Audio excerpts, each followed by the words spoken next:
exactly a week ago, as yet to be identified, gunmen abducted a High Court judge in Bayelsa State in the heart of Nigeria's oil production belt. Justice Yerin Omukoro was on his way back from a function in Warri, Delta State. Right now, we are now being joined by Dr. Evarada Don Abednego, technical advisor on communication strategy, as well as spokesperson to the governor of Bayelsa State, for a quick update on this development and plans in the works by the state government to enhance security infrastructure in the state. I want to say thank you very much for joining us today. Good morning to you. Thanks. Good morning. Thanks for having me. All right, let's get straight into it. What's the latest and what's the update on the abducted judge?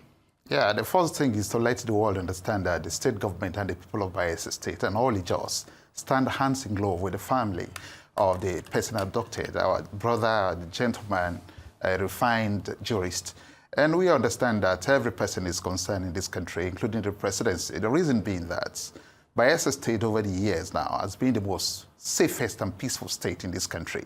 Matters of crime and criminality are largely, identified anymore. We are doing near a zero kinetic crime fighting in Bayelsa State, and that has heralded why the presidency and other critical stakeholders and institutions keep saying now that the federal government is heading towards a boost in oil revenue in terms of crude production. It is so because Bayelsa State is very peaceful, and therefore anything that undermines peace and security in Bayelsa State virtually affects not just Bayelsa State, but the entirety of this country and economy. And therefore we stand as a government, as a people, to condemn what has happened. But that's on the softer notes. We understand that certain things might not be divulged here for security reasons, but I can say it for free, that everything possible is being done, and we are very close to securing the release of the gentleman. We also know that Nigeria Police Forces, security organizations are doing everything possible, and we understand, but because Bayelsa State has a robust security networking system, we know even the person, the perpetrator of this act understands that he's going to be in the net anytime soon, but we're careful as a government. And the institution Dr. Abednego, you need to just hold on for a minute. We need to take a breaking news. We'll come back to you on the abducted judge. But in the meantime, a bit of breaking news right now. Respected Nigerian businessman and elder statesman Aminu Dantata has died at the age of 94. The famous Kano-born businessman died at a hospital in Abu Dhabi at about 3 a.m. Nigerian time.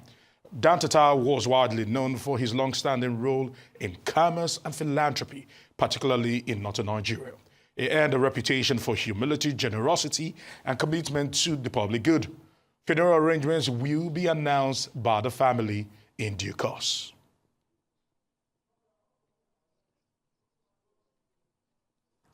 All right, so Dr. Abednego, you were speaking about the abducted judge who was returning back to Bayelsa State in Warri. You're saying that you will not divulge some of the informations, but at least give us something to hold on to. Yeah, is it in safe hands? Yeah, what you need to hold on to. Has contact been established? And is he still alive? Yeah, he's very much alive. We believe that the security networking system in Bayelsa State does not create room for a crime perpetrator to go, unlocated. We understand that aerially and on-the-ground arrangements have been made. There is an extensive level of monitoring of the situation. And just because it's neck deep in security matters, I'm trying as much as possible to make just a gloss over. Reason being that all Bayelsans understand that this act must not only be condemnable, it's an act that everyone is saying, let us get it quickly fixed. As a government, we are restless. We are not only talking to the family. The briefs the Commissioner of Police gives to the governor, security agencies, heads of other government agencies are doing fantastic.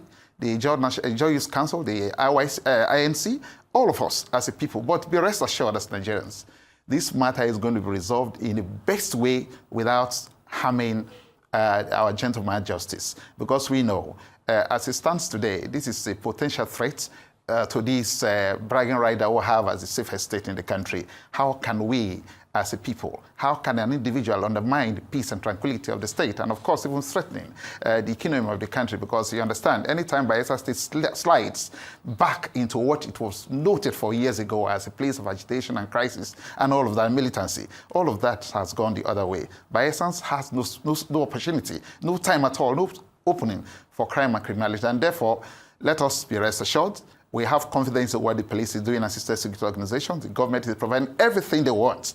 And even the family, they are aware of what the government is doing. By essence, from all fronts, both locally and internationally, are making calls every day. And we're in touch with the situation. I don't want to talk like a police officer and say we're on top of the situation, but I think, and I believe, let us believe very strongly, the gentleman is going to be released. And the time is running out against whoever is holding him. But I can tell you also, importantly, even though we don't want to divulge certain things, what the police has been able to do in Bayelsa State in monitoring and close marking what has happened. Remember, we have footages and everything about what has happened. Proper analysis has been done, and forensic examinations, aerial and on-ground monitoring. We are so close to it, and be rest assured, we are saying it for free, that we are going to celebrate it, but we are making sure that no harm is done to the gentleman so that the celebration will be beautiful for the family, for the state, and of course, nationally. Definitely. Now, I know that concerned Nigerians and concerned Bayelsans are wondering how exactly this happened. How is a High Court judge abducted? And, you know, it's been reported that the men who abducted him were in some sort of uniform. It's not necessarily police uniform, but they were uniform in their appearance. They wore face masks. That it seemed like, at least to the layman, a professional job. And so, you know, people are asking, how could this happen? Not just to a High Court judge, but how can this happen in Bayelsa? And was this a targeted kidnapping, or is this a random crime? It's difficult to really say certain things regarding to this situation, but we understand the concerns you are raising here, just like every other person. Truth be told, the footages that are available to the police shows that it was poorly done with some seemingly, you know, official regalia with marks and all of that. I've seen it, seen the footage. So I'm not saying as someone who had just been told. I have seen it because we went to the Nigeria Police Command in Bayelsa State, and all of those things were made public for us to see and really monitor and evaluate what the police command is doing. We know that they looked like these, you know, stage-managed security operations. Like sometimes we say, oh, the DSS went and kidnapped somebody, oh, the police went, you know, different uniforms. But the most important thing is, let us have patience, let us have belief, let us have trust, and we stand to support the family emotionally and believing that, look, Bayelsa State and Nigeria Police Force, Bayelsa State Command has the capacity to deal with this issue, but we must do it strategically, professionally, to ensure that no harm is done to the gentleman. But we know the release is going to be certain, and not long from now, because time is running out of whoever is holding him. I believe Kachi has a question. Now, Dr. Everardo, of course, this situation really underscores several issues as it pertains to the security status in Nigeria, the security situation in Nigeria right now. A lot of Nigerians can also relate to this story. You know, the fact that the spate of kidnappings have significantly increased across Nigeria.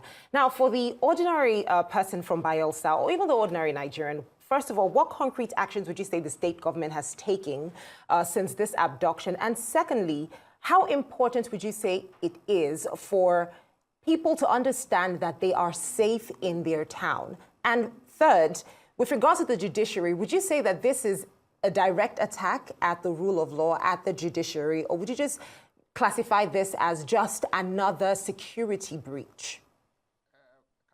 Let me say that let us not preempt the intention of the person who is holding our brother and gentleman.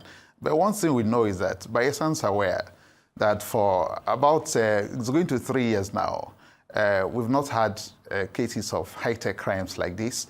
And I think just 3 cases of kidnap have taken place in 3 years in Bayelsa State. It's unlike the Nigerian state.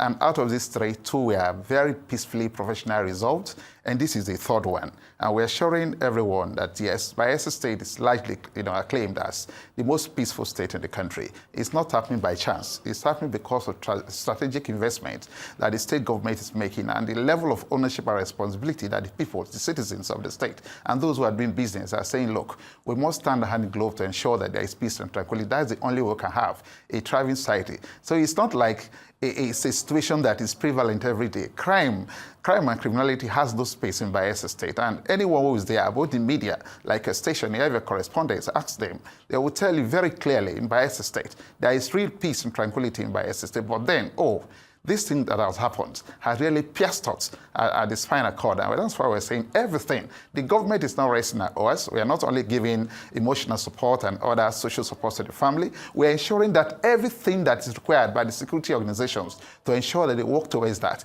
we provide for them. And I remember, like I did say a moment ago, that in Bayelsa State, you can't commit a crime and go free. You cannot escape Bayelsa State because the entry point and the exit points are being monitored by area support systems. And on ground, we have drones that are flying high. And we can, let me say it for free. You can stay in Inegoa and see what is happening in Basambre. You can stay in Inegoa and see what is happening in Foropa. That's the depth of the Atlantic is the two. You can stay in Bayelsa, in Inegoa, the state capital, at the confidence of the Commissioner of Police or DSS, and you can just watch the state everywhere. Note, when you see images under this aerial arrangement, you don't just see the images. You can even hear what people discuss. That is the sophistication that we have been able to put to bear. Let me say it too. There isn't a security outfit in this country, I say it for the records and let it be confirmed, that has what Bayelsa State has in terms of coverage, area coverage of activities of crime and criminality in the state. And so it's a state that is properly equipped, and we're moving towards that. We continue to give assurance. So with this, in terms of support, fantastic, we are doing that. We need to do much more, but be rest assured, our brother and the refined gentleman is going to be released. We know the state government has the capacity. The Nigeria police and state organizations are doing everything possible. For those of us who are privileged to know what is happening because of our close contact with security organizations in monitoring and evaluating this situation, we know. Right. Soon, pretty soon, we are going to have a course to come here and say not just a breaking news, but another giant stride in our pursuit for a crime-free society. Dr. Abednego, in all of this discussion, one key element is missing, and I would like to hear from you concerning that, because it has to do with the fact that the last I checked, High Court judges are entitled to police orderlies. Police orderlies. Yeah. Nothing has been said of that particular fellow, where he was when this entire incident happened, and where he is right now. Please, you need to probably shed more light on that. It raises a serious concern because I am a friend of the legal system, so I understand that a high-ranking officer of the justice system to the level of justice of the high courts ordinarily must have, and I believe he has a police orderly or security attached to him. And that's why when the story came, we were first concerned, what's happened to the security officer that was attached to him? And we'll try as much as possible not to vilify the Nigeria police force for whatever thing that may have happened. But we know all judges in the state, and not just in Bayelsa State, have security orderlies attached to them. But remember, sometimes VIPs, including judges, sometimes senior government functionaries say, okay, let me drive down with my wife, let me drive myself, or let me drive my kids or a friend. No, but it's not his choice because he's high value. So let me say this. A couple of years ago, and indeed many years ago, I used to be a specialist security officer in this country. And I know that most of the people, because I'm an expert in VIP protection, most of the VIPs we work with, sometimes they will ask you not to do certain things for them. And when you push for it, they will rebuff it. And if you're not careful, you have some very difficult moments with them. And therefore, some levels of discretion may be used by the VIP protector. And sometimes when it does happen this way, like we are hearing today, it's regrettable, and it makes whoever that is charged with their responsibility to be on the whipping side. I pity whoever is, but I don't want to go too deep into all of that so that I do not look as if we're criticizing an organization or institution of government. Yes, so thank you so much for joining us today, and we do hope this judge gets back to his family safely.